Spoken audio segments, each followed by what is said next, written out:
নমস্কাৰ, মই নৱ গগৈ। এই মুহূৰ্তত এটা গুৰুত্বপূৰ্ণ খবৰ দিব বিচাৰিছোঁ। উচ্ছেদৰ বিৰুদ্ধে এবাৰ গৰজি উঠিছে ৰাজ্যৰ সংখ্যালঘু মুছলমান।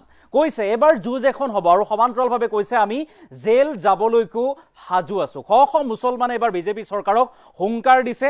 অসমৰ ভিতৰতে ক্ষুদ্ৰ ক্ষুদ্ৰ পেলেষ্টাইনৰ সৃষ্টি কৰিব বিচাৰিছে বিজেপি চৰকাৰে আৰু একেখন ঠাইতে 50 বছৰ পৰ্যন্ত বসবাস কৰা মানুহক গুলিয়াই মাৰিছে প্ৰশাসনে আৰু উচ্ছেদিত সংস্থাপনৰ দাবীত সংখ্যালঘু সংগঠনৰ প্ৰতিবাদত কপিল এতিয়া নামনি অসম আৰু তাৰ পাছতেই চৰকাৰক হুংকাৰ দি কৈছে আমি জেল যাবলৈকো সাজু আছোঁ।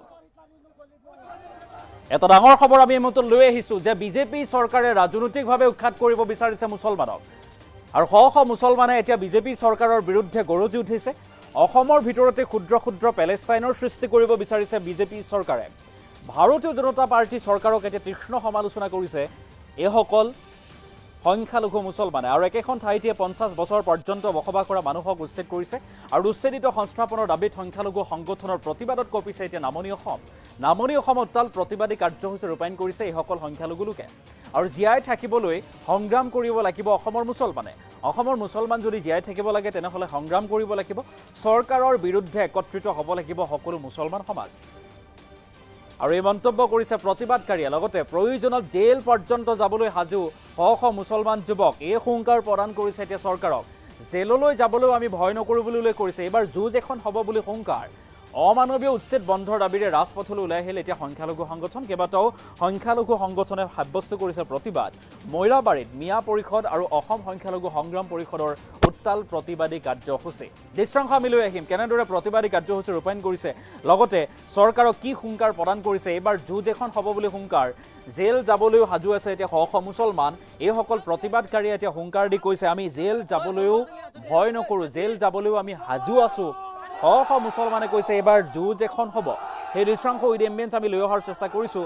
মৈৰাবাৰীত মিয়া পৰিষদ আৰু অসম সংখ্যালঘু সংগ্ৰাম পৰিষদৰ নেতৃত্বত এই প্ৰতিবাদী কাৰ্যসূচী। বিজেপি চৰকাৰে ৰাজনৈতিকভাৱে উৎখাত কৰিব বিচাৰিছে মুছলমানক এই হুংকাৰ প্ৰদান কৰা হৈছে।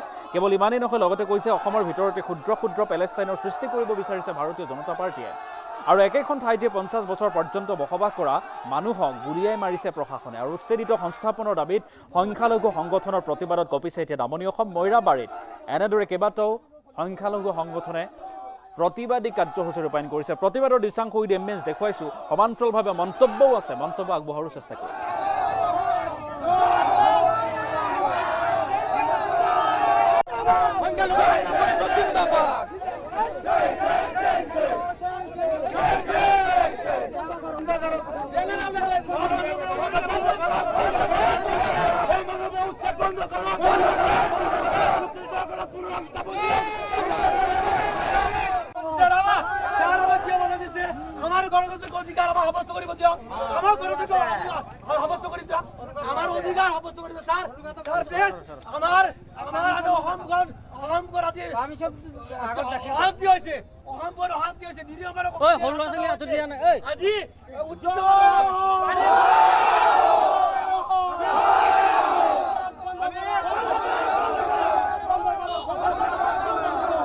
যে আজি হিটলাৰৰ নৱতম সংস্কৰণ মুখ্যমন্ত্ৰী হিমন্ত বিশ্ব শৰ্মাৰ বৰ্বৰ ফেচিবাদী একপক্ষীয় ইছলামোফোবিয়া এই উচ্ছেদ আৰু বিশেষকৈ বাছি বাছি মানুহক ফটাকানি দলিয়াই দিয়াৰ দৰে ভাৰতবৰ্ষৰ নাগৰিকক বাংলাদেশৰ ওচৰত ন'মেন্স এৰিয়াত যেনেকৈ দলিয়াই দিয়ে তাৰ বিৰোধিতা কৰি দিয়ে সংগ্ৰামৰ আহ্বান দিছে। আমি ইয়াত থিয় হৈছোঁ। আমি গোটেই ভাৰতবৰ্ষৰ মানুহক জাতি ধৰ্ম বৰ্ণ নিৰ্বিশেষে আহ্বান জনাব বিচাৰিছোঁ। মুখ্যমন্ত্ৰী হিমন্ত বিশ্ব শৰ্মাই যি অসমৰ সংস্কৃতি কয়, এই সংস্কৃতিৰ পুৰুদা শ্ৰীমন্ত শংকৰদেৱ আছিলে। ইয়াৰ গাতে লাগি আছে আলি পুখুৰী সত্ৰ। আপোনাসকলে জানে শংকৰদেৱে কৈছিলে কুকুৰ শিগাল গৰ্ধবৰো আছে আত্মাৰাম, জানিয়া পৰিয়া কৰিবা সবাইকো প্ৰণাম। য'ত কুকুৰ আৰু শিয়ালক প্ৰণাম কৰিব কোৱা হৈছে সেই ঠাইত মুখ্যমন্ত্ৰী হিমন্ত বিশ্ব শৰ্মাই কয় মই মিয়াক বেয়া পাওঁ, সিহঁতক গালি পাৰিমেই। এই ধৰণৰ অমানৱীয় নিৰ্লজ্জ যি কাণ্ড কৰিছে তাৰ প্ৰতিবাদত আজি আমি ইয়াত সকলো যুৱকসকল আহি একত্ৰিত হৈছোঁ। আমি ইয়াত কোনো ধৰণৰ হিংসাত্মক কাৰ্যকলাপ লৈ অহা নাই।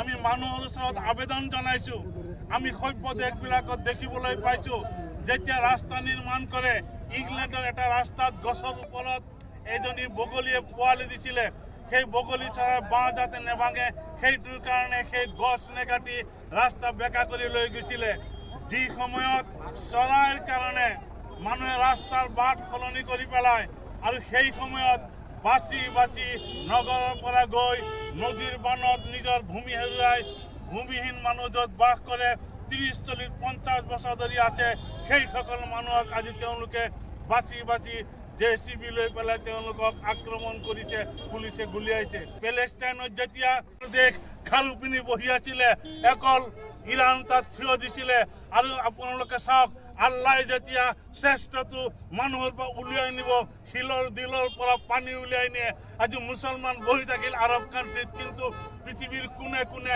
England Germany Italy Russia China Finland বিভিন্ন দেশৰ পৰা কোটি কোটি খ্ৰীষ্টান মানুহে কৈছে ফ্ৰী ফ্ৰী গাজা গাজা ফ্ৰী ফ্ৰী গাজা গাজাৰ মুক্তিৰ কাৰণে মুছলমান নহয় বিশ্বৰ সমস্ত শক্তি আজি বোলে তাত একত্ৰিত হৈছে আমাৰ অসমৰ বিভিন্ন প্ৰান্তত যি অমানৱীয়ভাৱে উচ্ছেদ প্ৰক্ৰিয়া চলি আছে এই কাণ্ডটোক ধিক্কাৰ আৰু গৰিহণা দিছোঁ নিৰীহ লোকক গুলীয়াই হত্যা কৰি যি ধৰণৰ উচ্ছেদ অসম চৰকাৰে চলাইছে এইটো অত্যন্ত বৰ্বৰ কাণ্ড অসাংবিধানিক গতিকে আমি অসমীয়া পৰিষদে চৰকাৰক দাবী জনাইছোঁ যে চৰকাৰী ভূমিত যিসকল লোক বসবাস কৰি আহিছে দীৰ্ঘদিন ধৰি সেইসকল মানুহক সংস্থাপনৰ ব্যৱস্থা কৰক সংস্থাপন তেওঁলোকক উপযুক্ত খাদ্য বাসস্থান আৰু তেওঁলোকৰ যি নিৰাপত্তাৰ ব্যৱস্থা কৰি তাৰ পিছত উচ্ছেদ কৰক আমাৰ কোনো আপত্তি নাই কিন্তু যি ধৰণে বৰ্বৰ অন্যায়ভাৱে মানুহখিনিক গুলীয়াই হত্যা কৰি যি অত্যাচাৰ চলাই উচ্ছেদ চলাই আছে এই কাণ্ডটোক আমি অসম চৰকাৰক সকীয়াই দিছোঁ যে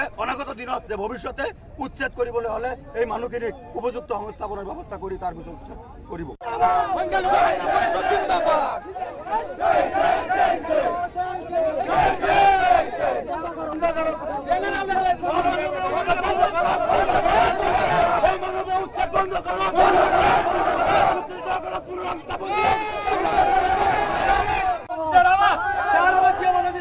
আমার গণতান্ত্রিক অধিকার আমার সাব্যস্ত করিব দিও আমার গণতান্ত্রিক সাব্যস্ত করি দিও আমার অধিকার সাব্যস্ত করিব স্যার স্যার প্লিজ আমার আজ অহংকার আজি আমি সব অশান্তি হয়েছে অশান্তি হয়েছে নিরীহ মানুষ ওই হল লছলি আত দিয়া না এই আজি উচ্চিত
আমার গণতান্ত্রিক অধিকার আমার সাব্যস্ত করিব দিও আমার গণতান্ত্রিক সাব্যস্ত করি দিও আমার অধিকার সাব্যস্ত করিব স্যার স্যার প্লিজ আমার আজ অহংকার আজি আমি সব আমাৰ অসমৰ বিভিন্ন প্ৰান্তত যি অমানৱীয়ভাৱে উচ্ছেদ প্ৰক্ৰিয়া চলি আছে এই কাণ্ডটোক ধিক্কাৰ আৰু গৰিহণা দিছোঁ নিৰীহ লোকক গুলীয়াই হত্যা কৰি যি ধৰণৰ উচ্ছেদ অসম চৰকাৰে চলাইছে এইটো অত্যন্ত বৰ্বৰ কাণ্ড অসাংবিধানিক গতিকে আমি অসমীয়া পৰিষদে চৰকাৰক দাবী জনাইছোঁ যে চৰকাৰী ভূমিত যিসকল লোক বসবাস কৰি আহিছে দীৰ্ঘদিন ধৰি সেইসকল মানুহক সংস্থাপনৰ ব্যৱস্থা কৰক সংস্থাপন তেওঁলোকক উপযুক্ত খাদ্য বাসস্থান আৰু তেওঁলোকৰ যি নিৰাপত্তাৰ ব্যৱস্থা কৰি তাৰ পিছত উচ্ছেদ কৰক, আমাৰ কোনো আপত্তি নাই। কিন্তু যি ধৰণে বাৰ অন্যায়ভাৱে মানুহখিনিক গুলিয়াই হত্যা কৰি যি অত্যাচাৰ চলাই উচ্ছেদ চলাই আছে, এই কাণ্ডটোক আমি অসম চৰকাৰক সকীয়াই দিছোঁ যে অনাগত দিনত যে ভৱিষ্যতে উচ্ছেদ কৰিবলৈ হ'লে এই মানুহখিনিক উপযুক্ত সংস্থাপনৰ ব্যৱস্থা কৰি তাৰ পিছত উচ্ছেদ কৰিব। যে আজি হিটলাৰৰ নৱতম সংস্কৰণ মুখ্যমন্ত্ৰী হিমন্ত বিশ্ব শৰ্মাৰ বৰ্বৰ ফেচিবাদী একপক্ষীয় ইছলামোফোবিয়া এই উচ্ছেদ আৰু বিশেষকৈ বাছি বাছি মানুহক ফটাকানি দলিয়াই দিয়াৰ দৰে ভাৰতবৰ্ষৰ নাগৰিকক বাংলাদেশৰ ওচৰত ন'মেন্স এৰিয়াত যেনেকৈ দলিয়াই দিয়ে তাৰ বিৰোধিতা কৰি যিয়ে সংগ্ৰামৰ আহ্বান দিছে আমি ইয়াত থিয় হৈছোঁ। আমি গোটেই ভাৰতবৰ্ষৰ মানুহক জাতি ধৰ্ম বৰ্ণ নিৰ্বিশেষে আহ্বান জনাব বিচাৰিছোঁ। মুখ্যমন্ত্ৰী হিমন্ত বিশ্ব শৰ্মাই যি অসমৰ সংস্কৃতি কয়, এই সংস্কৃতিৰ পুৰুদা শ্ৰীমন্ত শংকৰদেৱ আছিলে, ইয়াৰ গাতে লাগি আছে আলি পুখুৰী সত্ৰ। আপোনাসকলে জানে শংকৰদেৱে কৈছিলে কুকুৰ শিগাল গৰ্ধবৰো আছে আত্মাৰাম, জানিয়া পৰিয়া কৰিবা সবাইকে প্ৰণাম। য'ত কুকুৰ আৰু শিয়ালক প্ৰণাম কৰিব কোৱা হৈছে, সেই ঠাইত মুখ্যমন্ত্ৰী হিমন্ত বিশ্ব শৰ্মাই কয় মই মিয়াক বেয়া পাওঁ, সিহঁতক গালি পাৰিমেই। এই ধৰণৰ অমানৱীয় নিৰ্লজ্জ যি কাণ্ড কৰিছে তাৰ প্ৰতিবাদত আজি আমি ইয়াত সকলো যুৱকসকল আহি একত্ৰিত হৈছোঁ। আমি ইয়াত কোনো ধৰণৰ হিংসাত্মক কাৰ্যকলাপ লৈ অহা নাই। আমি মানুহৰ ওচৰত আবেদন জনাইছোঁ। আমি সভ্য দেশবিলাকত দেখিবলৈ পাইছোঁ, যেতিয়া ৰাস্তা নিৰ্মাণ কৰে, ইংলেণ্ডৰ এটা ৰাস্তাত গছৰ ওপৰত এজনী বগলীয়ে পোৱালি দিছিলে, সেই বগলী চৰাইৰ বাঁহ যাতে নেভাঙে সেইটোৰ কাৰণে সেই গছ নেকাটি ৰাস্তা বেকা কৰি লৈ গৈছিলে। যি সময়ত চৰাইৰ কাৰণে মানুহে ৰাস্তাৰ বাট সলনি কৰি পেলায় আৰু সেই সময়ত বাচি বাচি নগৰৰ পৰা গৈ নদীৰ বানত নিজৰ ভূমি হেৰুৱাই ভূমিহীন মানুহ য'ত বাস কৰে 30-40-50 বছৰ ধৰি আছে, সেইসকল মানুহক আজি তেওঁলোকে বাচি বাচি JCB লৈ পেলাই তেওঁলোকক আক্ৰমণ কৰিছে, পুলিচে গুলিয়াইছে। পেলেষ্টাইনত যেতিয়া দেশ খাৰু পিনি বহি আছিলে, অকল ইৰাণ তাত থিয় দিছিলে। আৰু আপোনালোকে চাওক, আল্লাই যেতিয়া শ্ৰেষ্ঠটো মানুহৰ পৰা উলিয়াই নিব, শিলৰ দিলৰ পৰা পানী উলিয়াই নিয়ে। আজি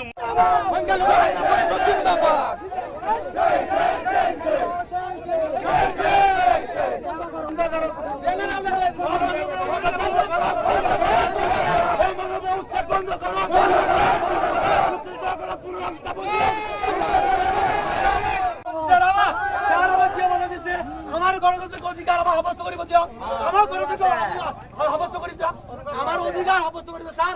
স্যার প্লিজ আমার আজ অসমগণ আজি অশান্তি হয়েছে, অশান্তি হয়েছে নিরীহ মানুষ আজি উচিত